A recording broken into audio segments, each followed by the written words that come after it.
At least if you're here, you did. Tonight, our assignment was Christmas inspiration.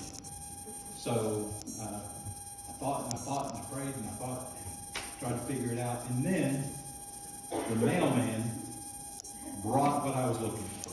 Okay? So I'm going to share this with you tonight because it meant a lot to me and definitely provided me Christmas inspiration. I'm sorry there, Alan. Let me get not double mic you there. Okay, so we're going to look at memories of my childhood. I was like, what is my Christmas inspiration? I thought about all the ornaments. You remember growing up, the same ornaments that come out every year, or the tree skirts, or any of these things that just meant Christmas to you. We had those lights that had like a water in them with the little bubbles that went up. Anybody remember those? Yeah, those were awesome. And we had the tree topper that turned, and so the lights, the heat would make it turn, and so you had to turn it on for like 30 minutes before it would start turning and reflecting the lights around. We just loved all those things, and I'm like, what's my inspiration? And so this came in the mail. This is a handmade box, by the way, and right in here, it's very fragile.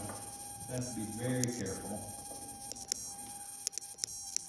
This is a nativity that was handmade by my stepdad, Paul. And so for this to really be a good story, we need to understand a couple things. Paul, my parents got divorced when I was about 13. And when I was 14, my mother married Paul. And he couldn't have been more different than my dad. They were just completely different kinds of guys. Neither one of them bad, just different. And I was 14. That's enough said. Yeah. Amen. And so, I didn't make it easy on him. We didn't fight. We didn't not get along. I just was not very receptive. He was a master carpenter.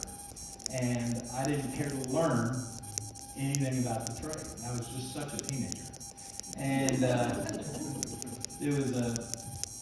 but Paul married my mother. My older sisters and brother had already grown and moved out. So it was just me left alone at home, the youngest of four.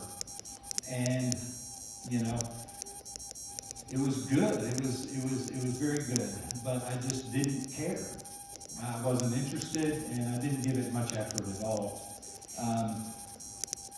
But what I learned from him is that he loved me when he didn't have to. He loved me when he didn't have to. And, so I'm very thankful for this. I mean, he cut this out by hand and did all these things. I have not yet heard the story of how he got all the shapes and everything, because there's always a good story behind it. But the nativity means a lot to me. I love the nativity. That was the other thing growing up, having a nativity set in your house. And I'm sure when I say that, you remember the one that was in your house when you were growing up, exactly which nativity you had. So I got that. And Paul